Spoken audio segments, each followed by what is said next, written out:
अमित जी, इस बार तो कुछ अलग ही नंबर और आंकड़े आ रहे हैं। ये मोदी गारंटी है, तीसरे कार्यकाल का आशीर्वाद दे दीजिए।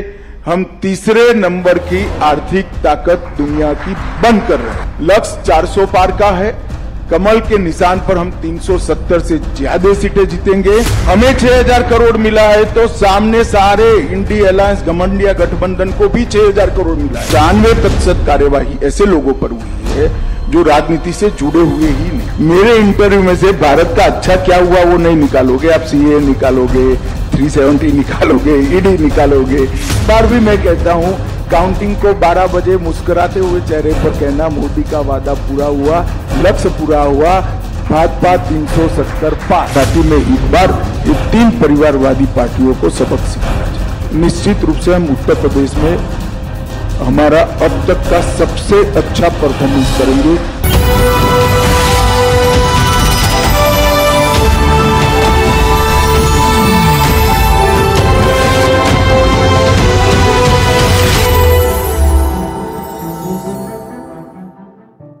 अमित जी, आपका हमें समय देने के लिए आपका बहुत बहुत धन्यवाद। मैंने सुना है कि कल सुबह 4 बजे तक मीटिंग चल रही थी, कल आप हमारे साथ नहीं जुड़ सके, आज आप आए हैं। तो स्वाभाविक है कि बहुत सारे सवाल हमारे पास हैं और आपके ही पास सारे जवाब भी हैं। तो सबसे पहला सवाल जो मैं आपसे पूछना चाहूँगा कि इस बार का जो माहौल है, 2014 में मोदी जी की एक बड़ी वेव थी, लोग सीट प्रेडिक्ट कर रहे थे कि जीतेंगे, कितने से जीतेंगे। 2019 में भी बालाकोट हुआ, उसके बाद माहौल बदला और लोगों ने फिर प्रेडिक्ट करना एक मिनट, बालाकोट के पहले से ही माहौल भाजपा के पक्ष में था और हम जीतने वाले। पर इस बार अमित जी, इस बार तो कुछ अलग ही नंबर और आंकड़े आ रहे हैं। 370 एक बहुत बोल्ड आपने टारगेट लिया है, 400 पार एनडीए के लिए। तो इस बार वेव इलेक्शन देखते हैं आप, इसको क्या कारण है कि आपको कॉन्फिडेंस है कि 370 सीटें मिलेंगी बीजेपी को? देखिए, ये 10 साल है 2014 से 24 के। आजादी के बाद के 75 साल में जब भी देश का इतिहास लिखा जाएगा, मोदी जी के शासन के 10 साल स्वर्णिम अक्षरों से अंकित होने वाले हैं। ये 10 साल में भारत की जनता अनुभव कर रही है, एक देश की नई पहचान समग्र विश्व के सामने खड़ी हुई है। देश का हर नागरिक सम्मान के साथ कहता है कि हाँ मैं भारतीय हूं, गर्व के साथ कहता है हाँ मैं भारतीय हूं।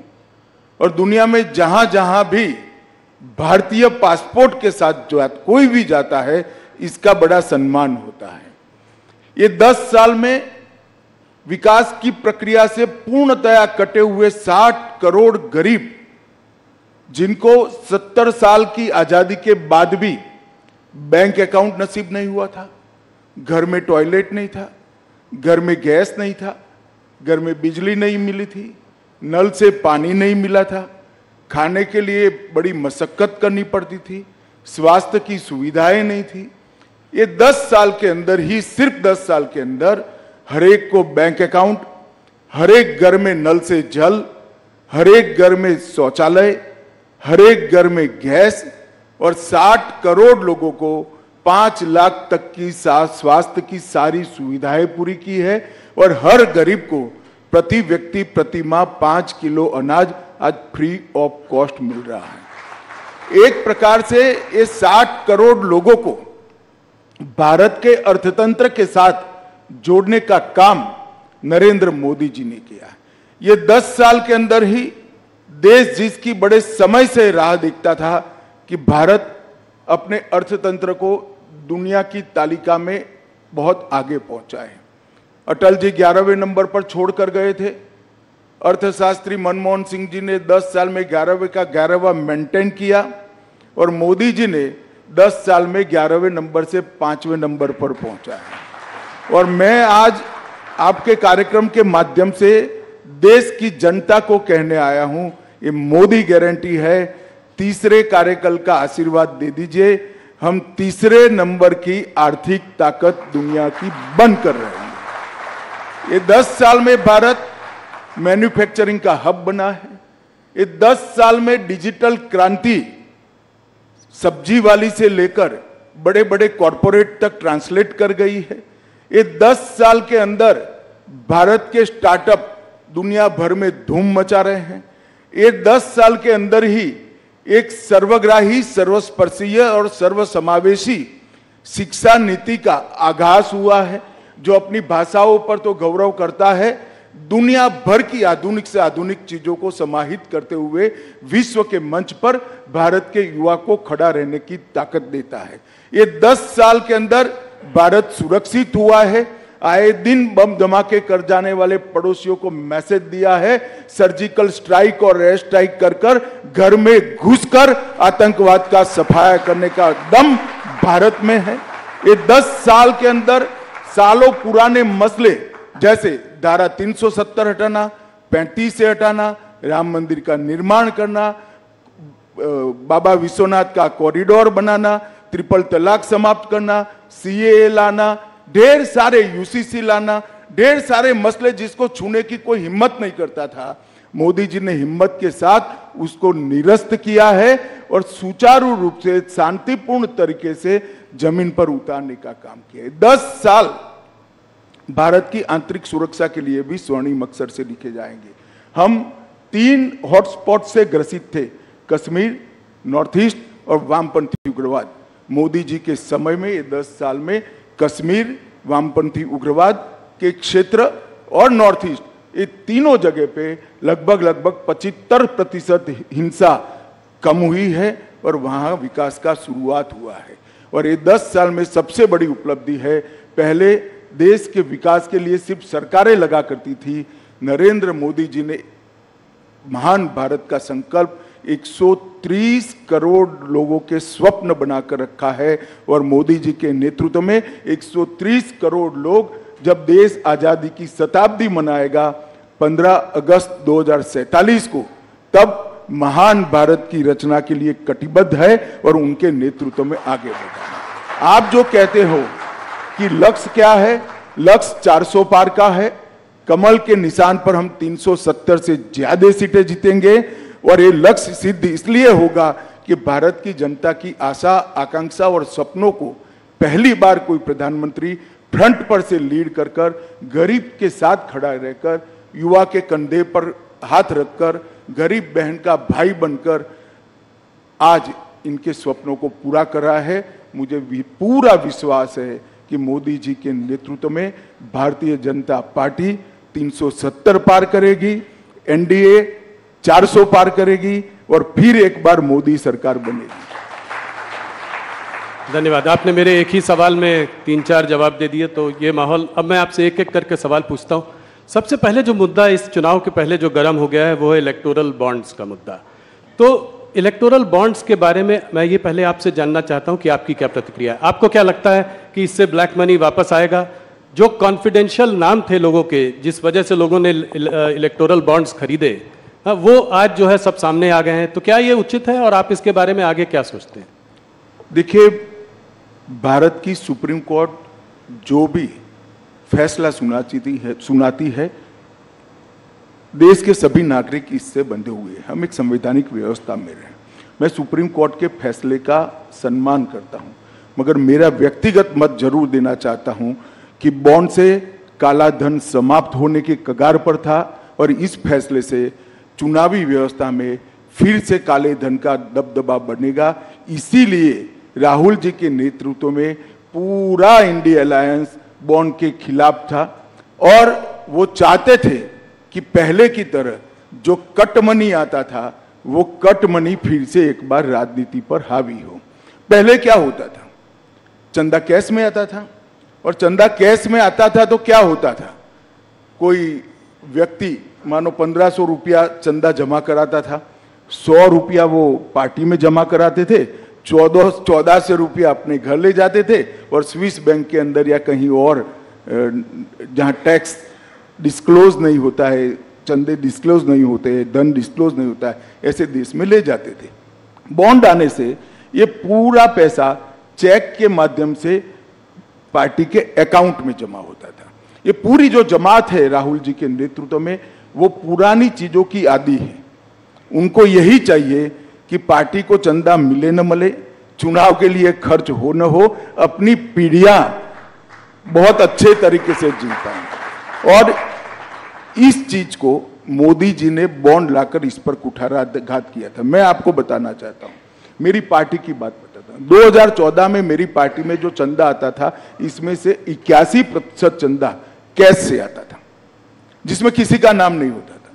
20-20 हजार रुपया कर जमा करते थे। 18 में ये 81% से 17% हुआ। 18 में एंड पे भी ये 17% पर रहा और 2023 पर कम होकर 3% पर आ गया था।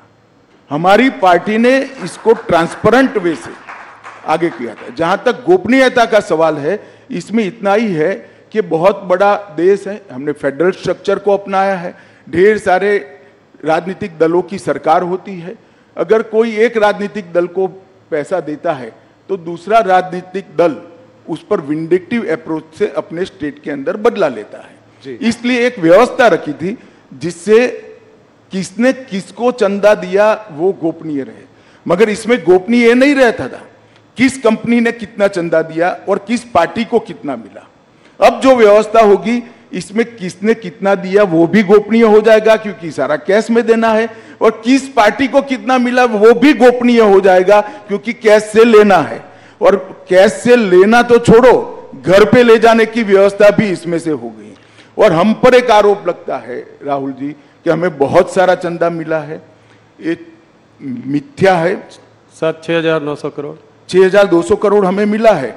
इसके सामने 6,200 करोड़ राहुल बाबा के नेतृत्व में चलने वाले इंडिया अलायंस को मिला है, जबकि हमारी 303 सीटें हैं। उनकी लोकसभा में कितनी सीटें हैं? हमारी 17 सरकारें हैं, हमारी हर राज्य में पार्टी चल रही है। और एक काम के सामने चंदे का जो सवाल है वो भी गलत है, क्योंकि 2019 लोकसभा में हमें जो 6,000 करोड़ मिला, इसमें से 2019 लोकसभा के समय पर जो बॉन्ड खुले हैं इसमें 3,071 करोड़ चंदा मिला है।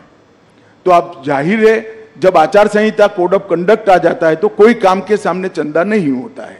और विधानसभा के चुनाव के कोड ऑफ कंडक्ट लगने के बाद हमें 2640 करोड़ रुपया मिला है।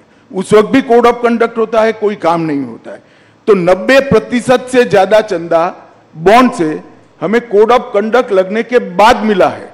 तो ये जो आर्ग्यूमेंट कर रहे हैं बड़े बड़े धाराशास्त्री, जो ये पूरी सिस्टम के फायदा उठाने वाले हैं, क्योंकि वो भी राजनेता ही है ज्यादातर, चंदे वाली कैश चंदे वाली व्यवस्था का फायदा उठाने वाले, वो उनका आर्गुमेंट था कि इससे सरकारी नीतियां प्रभावित होती है। उनको ये मालूम नहीं है कोड ऑफ कंडक्ट बनने के बाद कोई नीति आ नहीं सकती। तो ज्यादा चंदा तो कोड ऑफ कंडक्ट के समय में हमारा आया है 90% चंदा। राहुल जी, इसको हफ्ता वसूली कहते हैं। खुद भी 1400 करोड़ उनको मिला उनकी पार्टी। ठीक है, तो फिर उन्होंने 1600 करोड़ का हफ्ता क्यों वसूला, वो उसका हिसाब देना चाहिए। 1600 करोड़ उनको भी मिला है, हमें 6,000 करोड़ मिला है, तो सामने सारे इंडिया अलायंस घमंडिया गठबंधन को भी 6,000 करोड़ मिला है, एक पैसा कम नहीं मिला है। राहुल जी ने सबसे पहले वो चंदा कहां से वसूल लाए, हफ्ता कहां से वसूल लाए, इसका हिसाब। हम तो कहते हैं इसमें एक पैसा हफ्ता नहीं है, ये शुद्ध रूप से पारदर्शी तरीके से लाया गया चंदा है। मगर वो खुद स्वीकार कर रहे हैं बॉन्ड की व्यवस्था हफ्ता वसूली है, तो उन्होंने 6,000 करोड़ का हिसाब देना चाहिए कि तृणमूल कांग्रेस कहां से लाई, वो कहां से लाए हैं, एनसीपी कहां से लाई है। अमित जी, कुछ पार्टीज ने अपनी जो है लिस्ट ऑफ डोनर्स को घोषित किया है, क्या आप कोई भारतीय जनता पार्टी भी ऐसा करेगी? भाई क्या घोषित करे हो, कल सारा घोषित हो जाने वाला है। मैं आपको बताने वाला हूं, बताने जा रहा हूं, घोषित कल होगा। ये मुंह नहीं दिखा पाएंगे, इंडिया अलायंस मुंह नहीं दिखा पाएगा। जब पता चलेगा कि कहां से, जब पता चलेगा चंदा कहां से आए। ये समझे बगैर कुछ लॉयरों के दिए हुए चीट पढ़ पढ़कर भाषण करते हैं राहुल गांधी। उनको मालूम नहीं है कि उन्होंने अपने पैर पर कुल्हाड़ी मारी। एक चीज जो और इलेक्टोरल बॉन्ड्स के बारे में बोला जा रहा है, वो ये कहा जा रहा है कि काफी सारा करीब 14 कंपनियों का पैसा जो है करीब 4,000 करोड़, वो इलेक्टोरल बॉन्ड्स उन्होंने तब खरीदे हैं जब उनके वहां कोई किसी प्रकार की इंटेलिजेंस एजेंसी की रेड हुई है, जैसे कि ईडी या सीबीआई। मैंने आपको बताया कि वो हो सकता है वो 6,000 करोड़ में हुआ हो जो घमंडिया गठबंधन को मिला है। हमारा जहां तक सवाल है, चुनाव के 40 दिन में हुआ है, ऐसा कैसे हो सकता है? तो आप ये कह रहे हैं कि जिनमें रेड हुई है वो जरूरी नहीं कि उन्होंने बीजेपी को पैसा दिया। हाँ, अभी आएगा ना, मैं कह रहा हूं। अच्छा, कल आप कह रहे हैं जब आएगा कल तो सारा दूध का दूध आएगा, और पानी का पानी। पानी का पानी हो जाएगा। चलिए उसका इंतजार करेंगे, वापस आपसे फिर उससे सवाल करेंगे। एक इससे लगा हुआ सवाल है तो पूछकर इस मुद्दे से आगे बढ़ते हैं कि ऑपोजिशन का कहना है कि ईडी की रेड हो, इनकम टैक्स की रेड हो, सीबीआई की रेड हो, वो हर बार ऑपोजिशन लीडर्स पर ही क्यों पड़ती है? भारतीय जनता पार्टी के लीडर क्या सब साफ सुथरे? ये एकदम सफेद झूठ है। मैं देश की जनता के सामने कहना चाहता हूं, मोदी जी के प्रधानमंत्री बनने के बाद काले धन पर कठोर कार्यवाही हुई है। ईडी काले धन पर कार्यवाही कर रही है और ईडी ने जितनी भी संपत्तियां कुर्क की है उसमें से 5% ही राजनीतिक दलों से जुड़े हुए लोगों की है। 95% काले धन वाले की है। ये भी काला ही धन है, मगर वो ऐसा चाहते हैं व्यवस्था जिसमें राजनेता पर कोई कार्यवाही ही न हो। मैं आपको स्पष्टता से बताना चाहता हूं कि 95% कार्यवाही ऐसे लोगों पर हुई है जो राजनीति से जुड़े हुए ही नहीं, और ये बिल्कुल सरासर आरोप। ममता जी के मंत्री के घर से 51 करोड़ रुपया मिलता है, कांग्रेस के सांसद के घर से 355 करोड़ मिलता है। 10 मशीन एसबीआई की गिनते गिनते थक जाती है, गर्म हो जाती है, और ये कहते हैं कार्यवाही ना हो। भैया, कार्यवाही का सवाल मत उठाओ। तेरे सांसद के घर से 350 करोड़ कहां से आया, वो सबसे बड़ा सवाल है। ममता के मिनिस्टर के घर से 55 करोड़ कहां से आया, वो बड़ा सवाल है। क्या समझते हो, जनता कुछ देखती नहीं है? तो क्या नोटों की गड्डियां भरने के लिए मेटाडोर लाने पड़ते, एक मेटाडोर छोटा पड़ गया, दूसरा मेटाडोर रात को 4 बजे लाना पड़ा। ये कहां जाने वाला था पैसा? राहुल बाबा बता सकते हैं देश की जनता को? ये 355 करोड़ जो कांग्रेस के सांसद के घर से पकड़े किसके, इसका जवाब देना चाहिए उनको। और बाद में ईडी कार्यवाही नहीं करे, ऐसा नहीं होगा। जो करप्शन करेगा उस पर कठोर कार्यवाही होगी और जेल की सलाखों के पीछे भी जाएंगे। और जहां तक सवाल है बीजेपी के नेताओं का सवाल है, इस देश में कोर्ट है। जब हम ऑपोजिशन में थे, ढेर सारे पीआई लगाए थे आपके खिलाफ, आपकी सरकार के खिलाफ। 12 लाख करोड़ के घपले घोटाले भ्रष्टाचार किए थे। 42 पीआईएल हुए थे। 42 पीआईएल में से 35 में ऑर्डर हुए थे और आपकी ही सरकार ने आपके खिलाफ एफआईआर रजिस्टर करनी पड़ी। अगर हिम्मत है तो जाए कोर्ट में। और मैं कहता हूं ये 12 लाख करोड़ के घपले घोटाले भ्रष्टाचार करने वाला इंडिया अलायंस एक कांग्रेस पार्टी लोगों की आंख में धूल झोंकने के लिए, भ्रमित करने के लिए कह रही है। वास्तविकता है 23 साल से नरेंद्र मोदी जी मुख्यमंत्री और प्रधानमंत्री रहे हैं, उन पर 25 पैसे का आरोप देश में आज तक कोई नहीं लगा। तो ये वास्तविकता। तो अमित जी, क्या आप देश की जनता को आश्वस्त करेंगे कि अगर इस तरह के कोई नेता जिन पर कार्यवाही चल रही है वो पलटकर बीजेपी भी ज्वाइन करते हैं? भैया, आश्वस्त करने की जरूर नहीं। भैया राहुल, तुम भी पत्रकार हो, तुम चले जाओ कोर्ट में कि फला नेता का ये काला भ्रष्टाचार है, आप इस पर कार्यवाही। कोर्ट सबको ऑर्डर देती है, तुम ही चले जाओ ना, छोड़ो इंडिया अलायंस। मैं सिर्फ सवाल पूछने तक ही सीमित रखता हूं अपने रोल को। अगला सवाल अमित जी, जैसे जैसे चुनाव पास आता जा रहा है, पॉलिटिकल डिस्कोर्स गिरता जा रहा है। हमने पहले भी देखा है, पहले भी चुनाव हुए हैं। शुरू में तो लोग बात बड़ी बड़ी करते हैं, ऑपोजिशन भी बड़े मुद्दों पर अटैक करता है, पर जैसे जैसे पास आता जाता है स्तर गिरता जाता है। अब लोग कह रहे हैं कि मोदी को गोली मार देंगे, टुकड़े टुकड़े कर देंगे। इस तरह का जो डिस्कोर्स और वरिष्ठ नेताओं से आ रहा है, इसको आप कैसे देखते हैं? देखिए, किसी भी पार्टी के कार्यकर्ता ने जो सार्वजनिक जीवन में जीते हैं, इस प्रकार की भाषा का प्रयोग नहीं करना चाहिए। मगर मैं आपसे पूर्णतः सहमत इसलिए नहीं हूं। ढेर सारी बातें होती हैं, अच्छी बातें होती है, जायज विरोध भी किया जाता है, विकास की बातें होती है, एजेंडे की बातें होती है, भारत के विकास की भी बातें होती है। मगर आप लोगों का ध्यान वो कंट्रोवर्शियल 1-1.5 मिनट पर ही टिका हुआ होता है, क्योंकि आपकी टीआरपी इससे जुड़ी हुई है।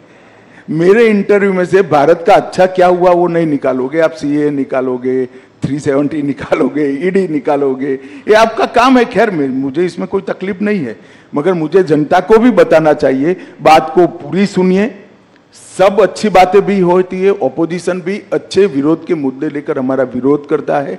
ऐसा नहीं है कि देश में गाली गलौज की राजनीति हुई है, ये बात सही है आपकी।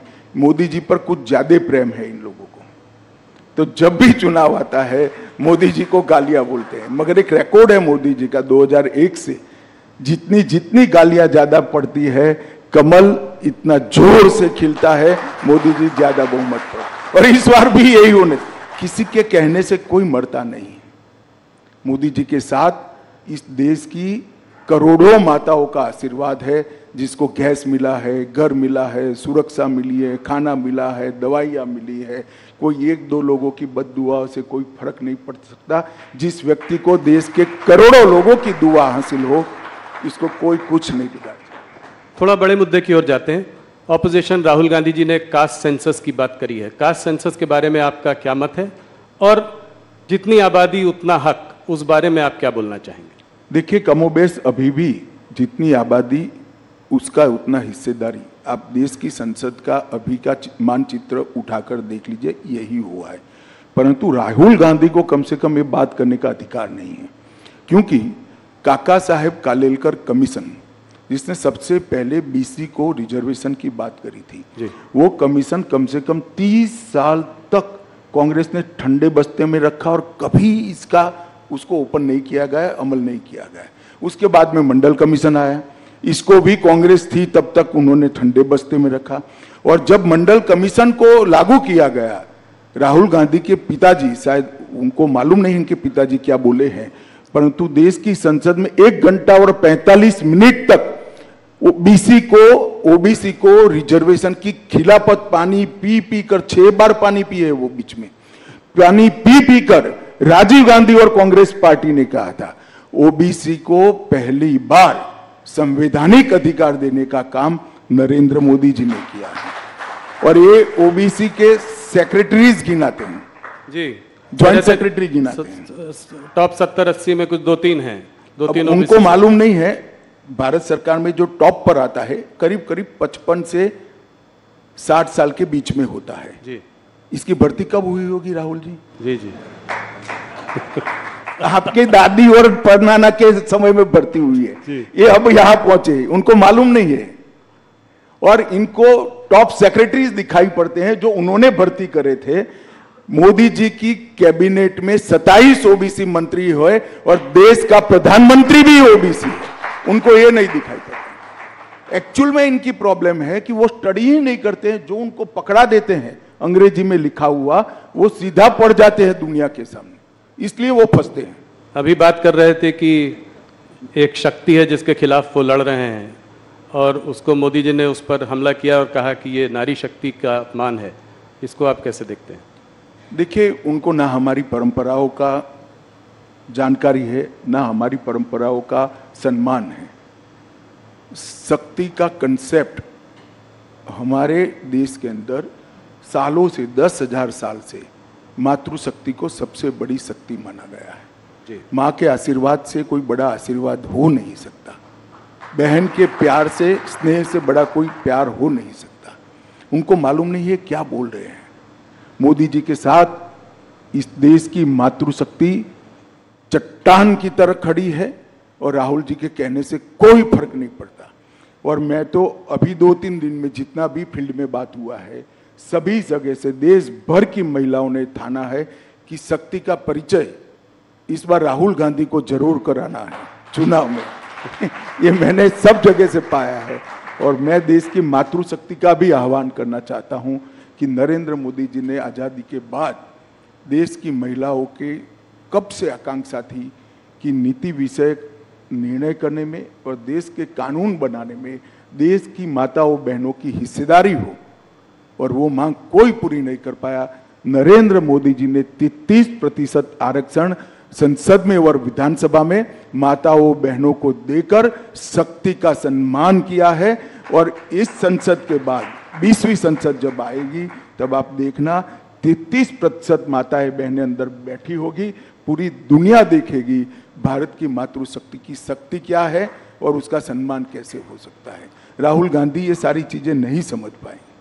अमित जी, एक मुद्दा जो आपके भी काफ़ी करीब है, CAA का मुद्दा। आज कोर्ट ने भी स्टे देने से इनकार कर दिया CAA के लिए, तो इसको आप कैसे देखते हैं? ये आपने जो है पारित बहुत पहले किया था, इसको जो है अभी आपने नोटिफाई इतने दिनों बाद क्यों किया, इतना गैप के बाद? क्या चुनाव आपके उसमें था? ऐसा नहीं था राहुल जी। CAA पारित होने के बाद देश में एक बड़ी गलतफहमी फैलाई गई और इतने में कोविड आ गया। हम डेमोक्रेटिक कंट्री में हैं, जब किसी सच्ची चीज के लिए गलतफहमी फैलाई जाती है तो जो पार्टी इन पावर होती है इसका दायित्व होता है कि सच्चाई लोगों तक पहुंचाए। एक भ्रमित किया गया, ऑपोजिशन ने अपनी वोट बैंक जीवित करने के लिए, वोट बैंक बनाने के लिए भ्रांति फैलाई गई कि CAA से इस देश की माइनॉरिटीज का, विशेष कर मुस्लिम भाइयों बहनों का मताधिकार, नागरिकत्व छीन लिया जाएगा, जबकि है उल्टा। CAA से किसी का नागरिकता नहीं जाने वाला है। CAA नागरिकता देने का कानून है। सिख, बौद्ध, जैन, क्रिश्चियन, हिंदू, जो सारे भाई 3 देशों से प्रताड़ित होकर आए हैं, वो सालों से यहां बैठे हैं, उनके पास नागरिकता नहीं है, उनके नाम से संपत्ति नहीं खरीद सकते, सरकारी नौकरी नहीं ले सकते जी। किस प्रकार से इनका जीवन व्यतीत होगा? एक करोड़ों लोगों की परेशानी को कांग्रेस के पास इसका जवाब नहीं था। वो अपनी वोट बैंक की पॉलिटिक्स में ही मशगूल थे और पूरी भ्रांति फैलाई कि CAA थे देश से मुसलमानों की नागरिकता चली जाएगी। मैं फिर से एक बार, अनेक बार कर चुका हूं, फिर से एक बार स्पष्टता करना चाहता हूं, इस देश के मुसलमानों को डरने की जरूरत नहीं है। CAA नागरिकता लेने का कानून ही नहीं है, नागरिकता देने का कानून है। और जहां तक CAA का सवाल है, एक कांग्रेस के आजादी के वक्त महात्मा गांधी, जवाहरलाल नेहरू, मौलाना आजाद, सरदार पटेल, राजेंद्र बाबू, सबका वादा था कि जो पाकिस्तान, बांग्लादेश और अफगानिस्तान से आएंगे वो सारे शरणार्थियों को हम नागरिकता देंगे। वो वादा कांग्रेस पार्टी ने पूरा नहीं किया, वो वादा हम पूरा कर रहे हैं। वो एक प्रकार से नेहरू लियाकत पैक्ट का इंप्लीमेंटेशन है। मगर राहुल जी का ये सारे ऐतिहासिक डॉक्यूमेंट से लेना देना ही नहीं है। वो चीट पढ़कर बोलने वाले नेता है, चीट में इतनी सारी बातें आती नहीं है। केजरीवाल जी, ममता जी, राहुल जी, सबका कहना यह है कि जब देश में खुद ही नौकरी और खाने पीने की इतनी समस्याएं हैं, तो जब इतने घुसपैठिए और आ जाएंगे तो इनको हम लोग नौकरियां कहां से देंगे? घुसपैठिए नहीं है, घुसपैठिए और शरणार्थी में फर्क होता है। और मैं केजरीवाल जी, राहुल जी, ममता जी सबको कहता हूं, अगर देश के युवाओं की नौकरी की चिंता है तो आप बांग्लादेशी घुसपैठिए और रोहिंग्यास के लिए क्यों नहीं बोलते हैं? क्यों जुबान सिल जाती है? इसलिए सुल जाती है कि आप अपनी वोट बैंक को हट कर रहे हो। शरणार्थी जो होता है वो प्रताड़ित होकर यहां आता है। अभी मैं आपको बताता हूं, अफगानिस्तान में निजाम बदला, सारे लोग इनसिक्योरिटी फील कर रहे थे। सैकड़ों हजारों सिख भाई पवित्र गुरु ग्रंथ साहब को लेकर यहां है। क्या करें उनका? वो घुसपैठिए है क्या? हर सिख भाई बहन का इस देश पर इतना ही अधिकार है जितना मेरा और आपका है। हर हिंदू भाई बहन का इतना ही अधिकार है जितना मेरा और आपका है। इसको घुसपैठिए करार देना ठीक नहीं है। और जहां तक नौकरियों का सवाल है, वो पहले से यहां रह रहे हैं, आज रह ही रहे हैं जी। कहां लोट डालने का सवाल है? और केजरीवाल कहते हैं क्या खाएंगे? केजरीवाल जी, आपको अगर प्रॉब्लम है तो 5 किलो अनाज की अर्जी कर दो, आपको भी दे देंगे, हमें कोई आपत्ति नहीं। मोदी जी हर एक को 5 किलो अनाज दे रहे। ये सारे लोग यहीं रह रहे हैं, कहां नहीं कोई व्यवस्था करनी। इनको अधिकृत नागरिक बनाना है, उनको सम्मान देना है, उनको अपना मानना है, इसको इस भूमि का हिस्सा बनाना है जो उनका अधिकार है। और इस तरह से देश को बांटने की बातें नहीं करनी चाहिए। US स्टेट डिपार्टमेंट और US एम्बेसडर ने भी CAA पे टिप्पणी की है, क्या कुछ कहना चाहेंगे उसके बारे में? मैं मानता हूं कि उनको पूरी तथ्य की जानकारी नहीं होगी। भारत सरकार का विदेश विभाग क्लैरिफिकेशन दे चुका है, इस पर मैं ज्यादा टिप्पणी नहीं करता। परंतु मैं इतना फर्मली कहना चाहता हूं, नागरिकता किसको देनी ये मेरे देश का अधिकार है और ये अधिकार में कोई दखल नहीं। चुनाव पास आ रहा है, अभी कुछ खबर आ रही है कि चाइनीज मिलिट्री ने कुछ दिनों पहले कहा कि अरुणाचल प्रदेश जो है उनका एक अभिन्न अंग है। इसको आप कैसे देखते हैं? क्या ये जवाहरलाल नेहरू के समय से कह रहे हैं जी। और बहुत बड़ा हिस्सा वो उस वक्त हड़प भी कर गए।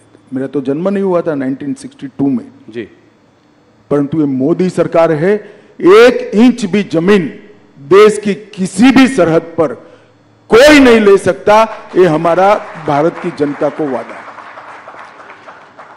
अमित जी, एक सीए से रिलेटेड सवाल है और आपने भी पहले इसकी बात की हुई है कि ये क्रोनोलॉजी की बात हुई थी कि सीए के बाद एनआरसी आएगा। एनआरसी की बात आजकल कम हो रही है, क्या इसको ये माना जाए कि इस मैनिफेस्टो में ये रहेगा या नहीं रहेगा? ऐसा है राहुल जी, ये भ्रांति फैलाई जा रही है।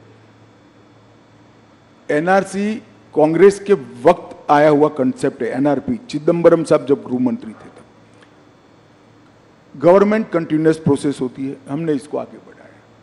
मगर सीएए का जो कानून है इसके अंदर कहीं एनआरसी का प्रोविजन नहीं है, कहीं एनआरसी के जिन्स भी नहीं है। कृपया देश की माइनॉरिटी को डराना बंद करिए, स्पष्टता से बताइए कि सीएए से किसी की नागरिकता नहीं जा सकती, और ये वास्तविकता है। नहीं, पर एनआरसी क्या बीजेपी के मैनिफेस्टो में होगा? अगले टर्म में इसको देखेंगे? अब मैं तो मैनिफेस्टो कमेटी में अभी ड्राफ्ट कोई आया नहीं है, जब पार्लियामेंट्री बोर्ड के सामने आएगा तब देखेंगे। परंतु मैं इस मंच से इसकी घोषणा भी नहीं कर सकता, परंतु मैं इतना स्पष्ट कर देना चाहता हूं, अभी देश के सामने सीए का कानून है जिसमें एनआरसी के कोई वायरस नहीं है। क्या कहते हैं, इस पिछले आपका जो 5 साल का कार्यकाल रहा उसमें आप लोगों ने बहुत बड़े काम किए। 370 अभी सीएए की हम लोग बात कर रहे थे, एक यूनिफॉर्म सिविल कोड की भी बात हुई है और इसको आपने जो है उत्तराखंड के गवर्नमेंट के उसके माध्यम से शुरुआत भी की है। तो क्या अगले 5 साल में ये एक बड़ा मुद्दा रहेगा भारतीय जनता पार्टी का? आपके मैनिफेस्टो आपने कहा कि अभी आप नहीं बता सकते, मगर आप राहुल जी, यूसीसी लोकभोग्य भाषा में कॉमन सिविल कोड, ये आज से हमारा मुद्दा नहीं है जी, 1950 से हमारा मुद्दा है। इसके लिए मेरी पार्टी ने आंदोलन किया है, जनसंघ था तब से करा है, और हम इससे हट नहीं सकते हैं। हम मानते हैं कि पंथ निरपेक्ष देश में सभी के लिए एक कानून होना चाहिए, इसमें किसी से कोई मतभेद, और हम इस बात को जनता के सामने मुखरता के साथ रखेंगे। उत्तराखंड सरकार यूसीसी लेकर आई है और इस यूसीसी पर इसकी अब सोशल, लीगल, जुडिशियल सभी प्रकार की स्क्रूटिनी होगी, और उसके बाद में कोई एक कॉमन मत भी बनेगा देश का। परंतु यूसीसी भारतीय जनता पार्टी का देश की जनता को वादा है। हिंदू हो, मुस्लिम हो, सिख हो, ईसाई हो, बौद्ध हो, ये सभी ने एक कानून से जीना चाहिए। धार्मिक स्वतंत्रता में कोई दखल नहीं करनी चाहिए। लग्न की पद्धति क्या हो, अपने अपने धर्म के हिसाब से हो, परंतु कानून एक होना चाहिए। ये हमारे संविधान निर्माताओं ने तय की हुई बात है, ये कोई भारतीय जनता पार्टी का एजेंडा नहीं है। हमने यूसीसी को हमारे गाइडिंग प्रिंसिपल्स में एक्सेप्ट किया था, जिसको अंबेडकर जी, सरदार पटेल, जवाहरलाल जी, राजेंद्र बाबू सबने स्वीकारा था। ये सारे कांग्रेस के नेता थे जी, और सबने स्वीकारा था कि उचित समय पर देश के विधानमंडल और देश की संसद इस देश के अंदर यूनिफॉर्म सिविल कोड लेकर आएगी। एक आदर्श हमारे सामने रखा था, जो पूरी करने की दिशा में भारतीय जनता पार्टी की उत्तराखंड सरकार ने, हमारे मुख्यमंत्री धामी जी ने इसको आगे बढ़ाया। डीएमके ने आज जो है अपने मैनिफेस्टो में कहा है कि अगर वो सरकार, उनकी सरकार आती है इंडिया अलायंस की, तो इन सबको रिपील करेगी, सीएए को रिपील करेगी। किसने कहा है? डीएमके। डीएमके कहाँ पावर में आनी है भाई? जी, डीएमके का सवाल ही नहीं है, वो तो इसीलिए ऐसा। ऑपोजिशन पार्टीज का कहना है कि क्या मुसलमानों को शरिया और हदीस के हिसाब से रहने का हक नहीं है? देखिए, ये भी एक प्रकार की भ्रांति है। शरिया और हदीस के हिसाब से 1937 से नहीं रह रहा है इस देश का मुसलमान। 1937 अंग्रेजों ने जब मुस्लिम पर्सनल लॉ बनाया तो उसमें क्रिमिनल एलिमेंट क्यों निकाल दिया भाई? फिर तो चोरी करने वाले के हाथ काट दो, बलात्कार करने वालों को रोड पर पत्थर मारकर मार दो। कोई मुसलमान सेविंग्स अकाउंट नहीं खोल सकता, सूद नहीं ले सकता, लोन नहीं ले सकता। शरिया और हदीस से अगर जीना है तो पूरा जीना चाहिए। सिर्फ 4 शादी करने के लिए शरिया और हदीस क्यों आता है? ऐसा नहीं होना चाहिए।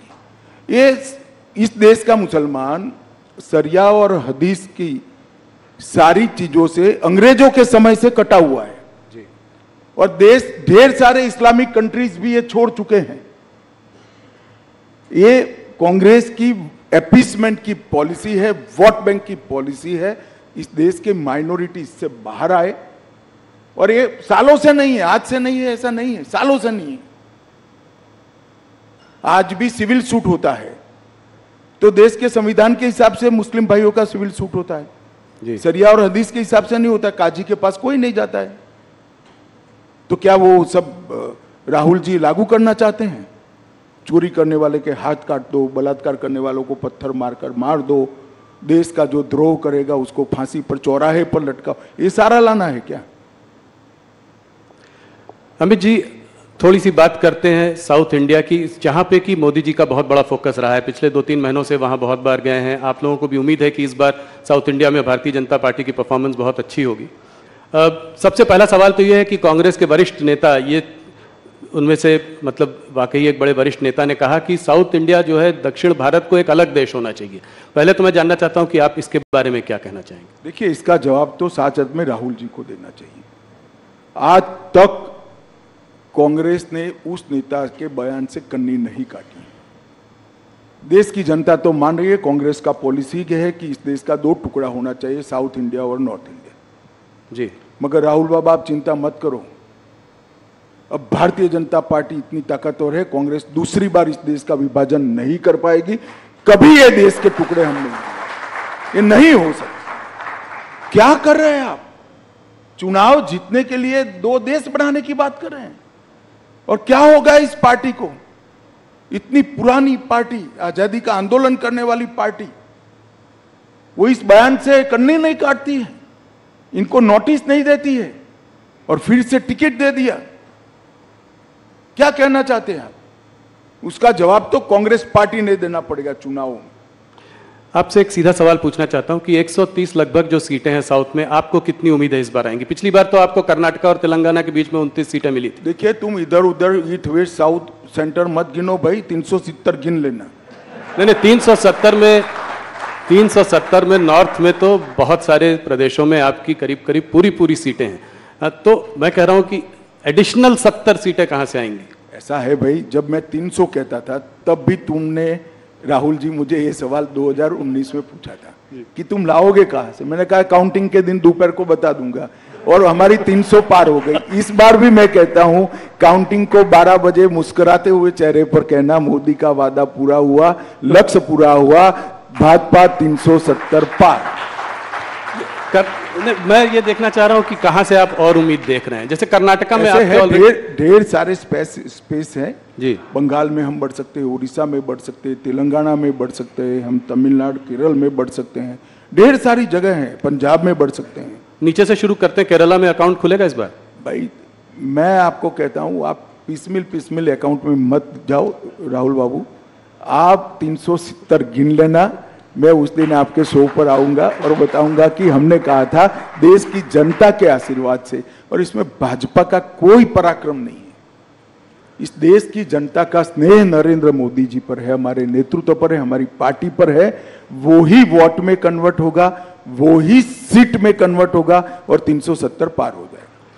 तो आप ओडिशा के बारे में तो कुछ बताइए कि साथ में है या नहीं साथ में है? अलग अलग लड़ रहे हैं कि साथ में लड़ेंगे? पांडियन जी यहाँ आए थे, उन्होंने कहा कि सब प्रधानमंत्री के हाथ में है। अभी तय नहीं हुआ है, राष्ट्रीय अध्यक्ष जी हमारे तय करेंगे, परंतु इतना निश्चित है कि हम उड़ीसा में हमारी स्ट्रेंथ बहुत बड़ी करने जा रहे हैं।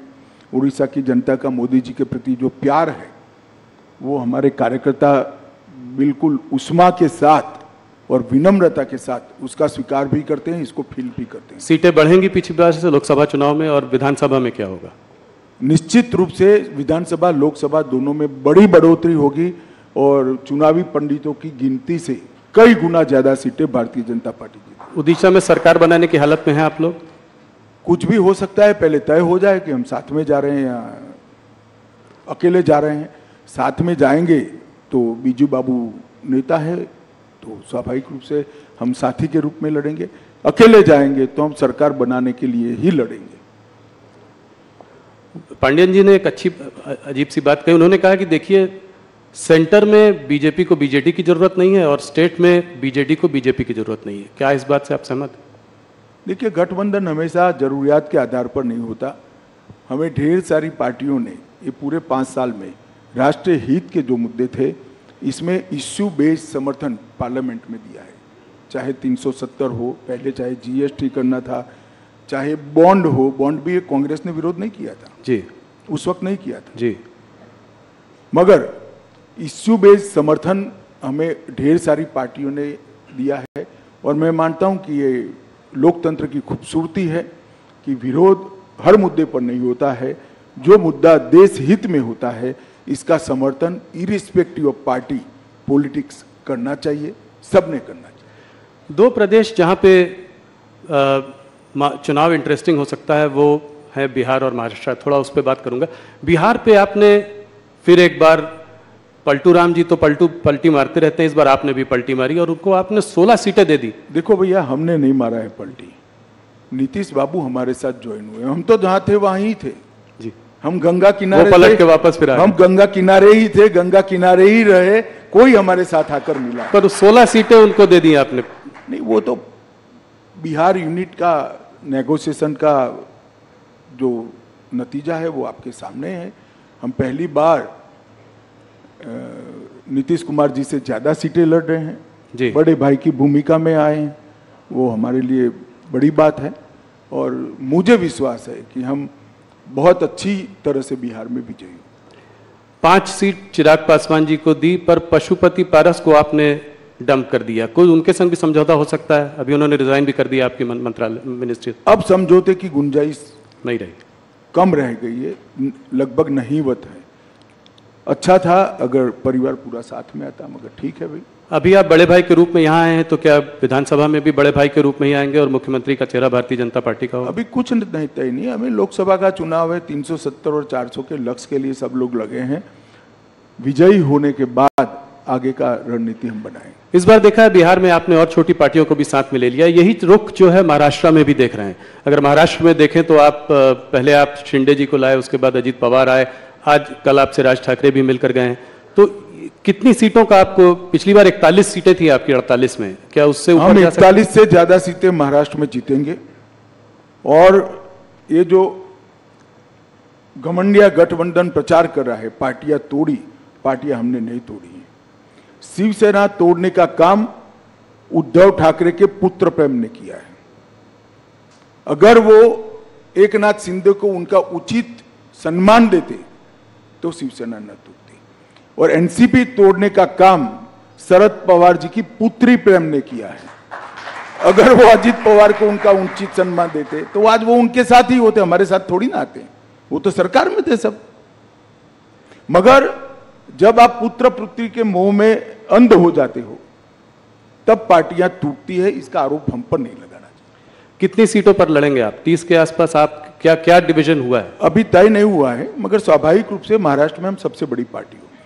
और उसके बाद शिंदे, और उसके शिंदे सेना, और उसके बाद अजीत पवार। हाँ, कमोबेश यही होगा। कह रहे हैं लोग नंबर ऑफ सीट अभी तय नहीं हुई। पंजाब में क्या है? अकाली दल से कभी हाँ कभी ना बातचीत, कहीं कोई एग्रीमेंट कुछ हुआ है? कैप्टन अमरिंदर सिंह और ये आप जिस तरह से सवाल पूछे, कभी हाँ कभी ना, कभी हाँ कभी ना है ही नहीं। अभी नेगोशिएशन चल रहा है, तो नेगोशिएशन में तो एक ऑफर होती है, हम काउंटर ऑफर देते हैं, वो काउंटर ऑफर देते हैं, हम ऑफर देते हैं, ये चलता है। इसको हाना में नहीं देखना चाहिए। तो उम्मीद है कि मुझे लगता है 2-3 दिन में स्थिति स्पष्ट हो जाएगी। पर आप लोग चाहते हैं कि साथ में लड़ें, ये स्वाभाविक। हम तो चाहते हैं कि हमारे एनडीए के सारे साथी हमारे साथ हो, फिर से एक बार सारा एनडीए संपूर्ण बने। परंतु भारतीय जनता पार्टी का उचित हिस्सा और हमारे कार्यकर्ताओं का सम्मान, वो भी हमारी चिंता का विषय होता है। तो हरियाणा में दुष्यंत चौटाला से बाद में फिर से समझौता हो सकता है? दरवाजे बंद नहीं है, एनडीए में रह सकते हैं। अभी तो आपने बहुत जल्दी होगी। अभी तो वो हमसे अलग हुए हैं, उन्होंने अपनी सीटें लड़ने का ऐलान किया है। तो अब तो आमने सामने चुनाव लड़ेंगे और जब नतीजे आएंगे तब देखेंगे। मगर अभी तो हम आमने सामने ही चुनाव लड़ रहे हैं। 2-3 सवाल इन्हीं मुद्दों पर और प्रदेशों पर। और आंध्र प्रदेश और तेलंगाना में आप इस बार अपनी पोजीशन को कैसे देखते हैं? क्या पिछली बार से स्ट्रांग रहेंगे आप तेलंगाना में? निश्चित रूप से जिस प्रकार का स्वागत पलक पावड़े बिछाकर दक्षिण भारत की जनता मोदी जी का कर रही है, वो भारतीय जनता पार्टी के लिए उत्साहवर्धन करने वाली बात है। पहली बार भाजपा के किसी नेता को इतना सकारात्मक उत्साहजनक प्रतिसाद देश की जनता के दक्षिण भारत की जनता से मिल रहा है, वो हमारे लिए बहुत आनंद का विषय है, उत्साह बढ़ाने वाला विषय है। मैं निश्चित रूप से मानता हूं कि दक्षिण के सभी पांचों राज्यों में हमारी पोजीशन और कंसोलिडेट होगी, हम मजबूत होंगे और बढ़कर आएंगे। न केवल हम, हमारे साथी दल भी बढ़ेंगे। वेस्ट बंगाल की बात मैं थोड़ा सा करना चाहता हूं।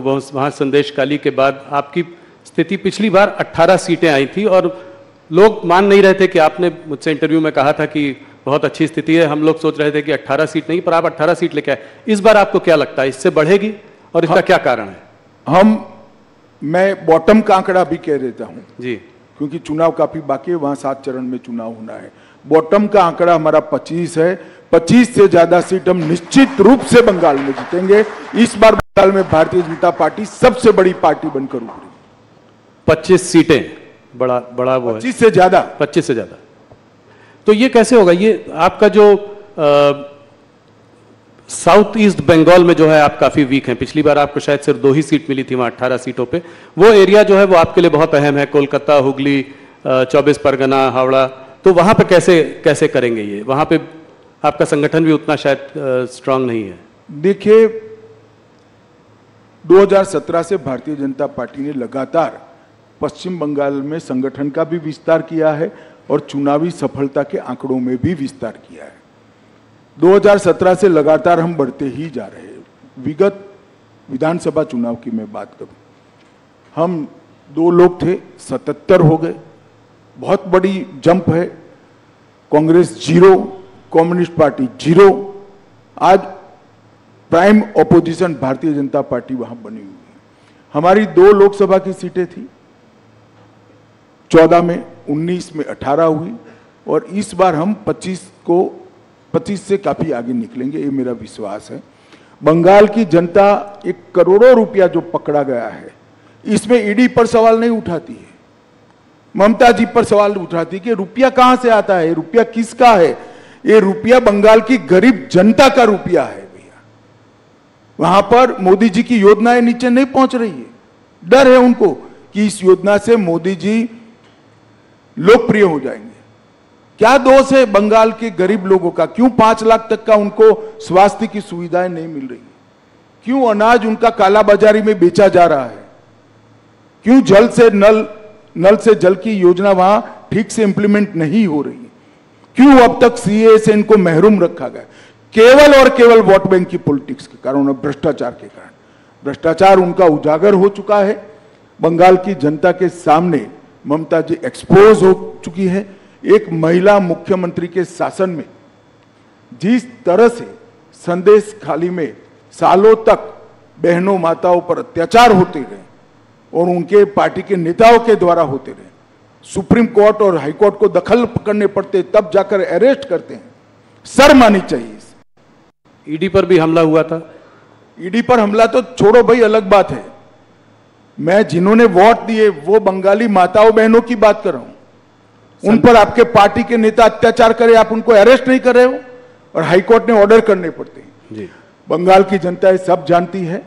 मेरा तो बंगाल की माताओं बहनों से करबद्ध निवेदन है कि इस बार शक्ति का परिचय राहुल के साथ साथ ममता जी को भी करा दो। इस बार मोदी जी कश्मीर काफी दिनों बाद गए। आर्टिकल 370 अपील होने के बाद उनकी बहुत बड़ी सभा हुई वहां पे। क्या आप लोगों को उम्मीद है कि वहां चुनाव में आप लोग अच्छा करेंगे? कश्मीर वैली में कोई अकाउंट खुलेगा?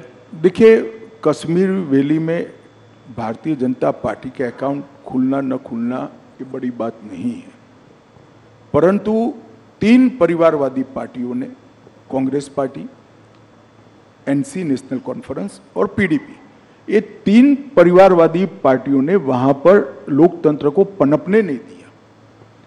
आजादी से अब तक वहां पंचायत चुनाव नहीं हुए। पहली बार हमने 30,000 पंच सरपंच को चुनाव करा, तहसील पंचायत बनी, जिला पंचायत बनी। पहले वो 3 पार्टी जिसका चिट फाड़ते थे वही नेता होते थे।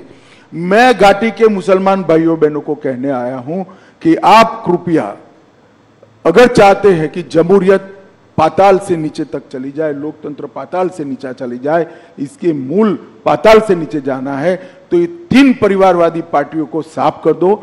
जिसको वोट देना है ना इसको दो, परंतु कश्मीर में तभी जाकर लोकतंत्र आ रहा है। ये 370 का हवा बनाए थे भारतीय जनता पार्टी की सरकार ने, मोदी जी ने 370 को समाप्त कर दिया। आज हर कश्मीरी को 5 लाख से ज्यादा स्वास्थ्य को मिलता है, पानी मिल गया, चावल मिल रहा है, सारी स्वास्थ्य की सुविधाएं मिल गई है, बड़े बड़े इंस्टीट्यूशन आए हैं। 2 करोड़ से ज्यादा यात्री अब आज कश्मीर में जा रहे हैं। कश्मीर में 30 साल के बाद थिएटर खुले हैं। कश्मीर में 30 साल के बाद ताजिया का जुलूस निकल रहा है, मुहर्रम का जुलूस निकल रहा है। ये लोकतंत्र की बहाली के कारण हुआ है जी। एक बार कश्मीर की जनता ने हिम्मत करना चाहिए। जिन लोगों ने 75 साल तक कश्मीर की जनता को लोकतंत्र से महरूम रखा, संवैधानिक अधिकारों से महरूम रखा और अपने केंद्र सरकार की स्कीमों से महरूम रखा, उनको दंड दीजिए, लोकतंत्र को मजबूत कर दिए। भारतीय जनता पार्टी को वोट दीजिए, जिसको देना है इसको दीजिए, परंतु घाटी में एक बार ये 3 परिवारवादी पार्टियों को सबक सिखाना चाहिए। कश्मीर में चुनाव कब होंगे, ये मैंने आपसे सवाल बहुत बार पहले भी पूछा है। इस बार बोला गया कि पैरामिलिट्री फोर्सेस की कुछ कमी है क्योंकि नेशनल इलेक्शंस हो रहे हैं तो नहीं हो पाए, तो इसका मतलब जल्दी होने चाहिए। सुप्रीम कोर्ट ने ऑर्डर ही किया है सितंबर तक कराने का। जी, तो उसके तो आउटर लिमिट है, सितंबर के पहले हो जाएंगे। एक सवाल जो कि बार बार होता है, आप लोगों का नारा था कि मंदिर वहीं बनाएंगे, वो आप लोगों ने बनवाया, प्राण प्रतिष्ठा हुई। एक और नारा है जो है अभी तो ये झांकी है, काशी मथुरा बाकी है, तो क्या ये अगले उसमें 5 साल में देखने को मिलेगा? देखिए, ये सारे मसले कोर्ट में लंबित है, इस पर मेरा अभी कुछ भी कहना उचित नहीं है, परंतु मैं एक बात जरूर कहना चाहता हूँ। राम मंदिर में हमारा पालमपुर कार्यकारिणी का भारतीय जनता पार्टी का वादा था कि हम संवैधानिक रूप से प्रभु श्री राम का भव्य मंदिर अयोध्या में बनाएंगे। 500 साल से करोड़ों राम भक्त जिसकी राह देख रहे थे, वो काम मोदी जी ने 5 साल में भी कर दिया। सुप्रीम कोर्ट का फैसला भी आ गया, भूमि पूजन भी किया और 22 जनवरी को प्राण प्रतिष्ठा कर प्रभु श्री राम को अपने भव्य मंदिर में विराजित करने का काम भी नरेंद्र मोदी ने कर दिया। और मैं मानता हूं कि जो दृश्य है वो क्षण है, 10,000 साल का क्षण है, मेरी बात याद रखना। 10,000 साल तक न केवल भारत, दुनिया इस क्षण को भुला नहीं पाएगी।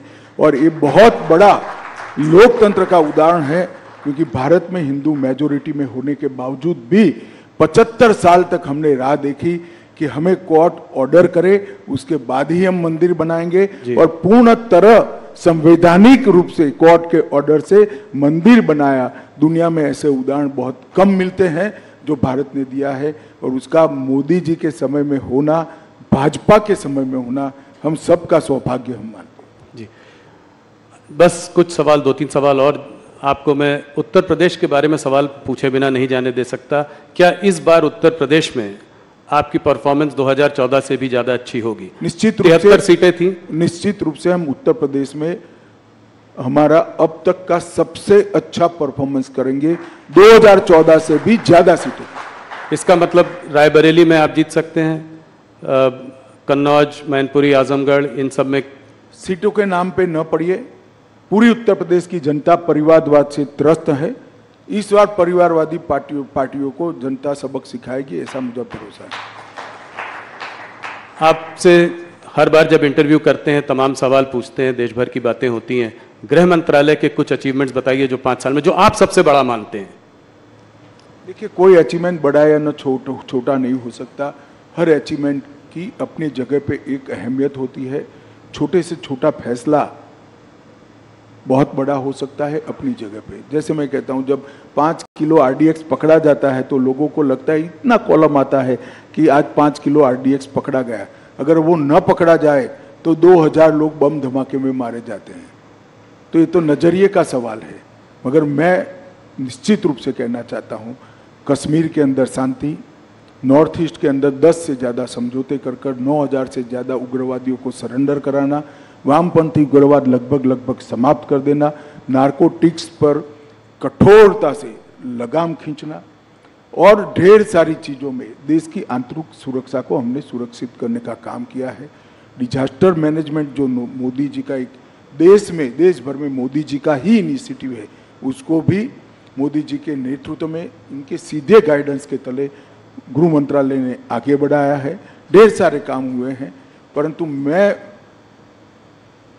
देश की जनता को एक ही बात कहना चाहता हूं, चाहे समाज कल्याण विभाग हो, चाहे रक्षा मंत्रालय हो, चाहे गृह मंत्रालय हो, चाहे वित्त मंत्रालय, हर मंत्रालय में आजादी के 75 साल में अगर सबसे अच्छा परफॉर्मेंस हुआ है तो ये 10 साल में हुआ है, और 10 साल में देश की सूरत और सीरत दोनों बदली है। देश को दुनिया में सम्मान मिलने लगा है। आज भारत क्या बोलता है वो मैटर करता है। भारत का पासपोर्ट लेकर कोई जाता है तो सम्मान के साथ उसको देखा जाता है, और भारत के भविष्य पर न केवल भारतीय, पूरी दुनिया को विश्वास है कि आने वाले 25 साल भारत के 25 साल है। मोदी जी जब देश की जनता का आशीर्वाद लेने आए हैं, तब हमारे पास 10 साल का ट्रैक रिकॉर्ड भी है और 25 साल का एजेंडा भी है। विपक्ष के पास ना ट्रैक रिकॉर्ड है, ना एजेंडा है, ना नेता है, ना नीति है। भारतीय जनता पार्टी एक कॉन्क्रीट एजेंडे के साथ महान भारत की रचना की कल्पना लेकर आप सबके सामने आ रही है। आप समर्थन करिए, मोदी जी को आशीर्वाद दीजिए, भारतीय जनता पार्टी को आशीर्वाद दीजिए, और आशीर्वाद दीजिए तो थोड़ा बहुत मत दीजिएगा, 400 पार करा दीजिएगा। इतनी ही मेरी आप सबसे विनंती है। धन्यवाद। अमित जी, आप दिन रात काम करते हैं, हम लोग बात कर रहे थे आजकल दिन में सुबह रात 3-4 बजे सुबह तक मीटिंग्स चलती रहती हैं। आज हमारे साथ आपकी धर्मपत्नी सोनल जी भी यहाँ हैं, तो घर के लिए समय कैसे निकालते हैं? हम लोग वर्क लाइफ बैलेंस की बात करते हैं, ये वर्क वाइफ बैलेंस कैसे होता है? देखिए, वो कोई सार्वजनिक बात नहीं है, मगर मैं आपको बताता हूँ कि मैं परिवार के लिए समय नहीं निकाल सकता, परिवार मेरे लिए समय चुनकर निकाल लेता है, तो हमारा बैलेंस बना रहता है और इसमें परिवार का बड़ा रोल रहता है। अमित जी, बहुत बहुत धन्यवाद, आप हमारे साथ जुड़े, आपने बहुत सवालों के जवाब दिए, 1 घंटे हमसे बात करी, आपका बहुत बहुत